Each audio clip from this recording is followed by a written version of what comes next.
C'est une légende qui courait dans les rues de Verviers depuis 137 ans. Le cœur du premier maire de la ville était, disait-on, caché dans cette fontaine, sans que personne ne le croie vraiment. La boîte est à l'intérieur.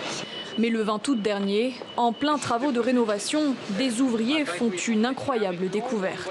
On remplaçait des pierres sur la partie haute, au-dessus du blason, et donc on devait changer la pierre parce qu'elle était en mauvais état. Et donc l'ouvrier, en tirant la pierre, si vous voulez, a eu un élément qui lui est tombé dessus. Et donc il pensait que c'était un bout de bois, donc il a évité qu'il tombe plus bas. Le bout de bois se révèle être une urne en métal rouillé, elle-même cachée dans une pierre creusée. À l'intérieur, le cœur de Pierre David, premier maire de Verviers après la Révolution de 1830. À sa mort 9 ans plus tard, le cœur de l'élu est prélevé, enfermé dans un flacon d'alcool, puis placé dans une petite boîte. Il est d'abord conservé à l'hôtel de ville, puis dans la fontaine prévue en son honneur, comme en attestent ces documents d'époque.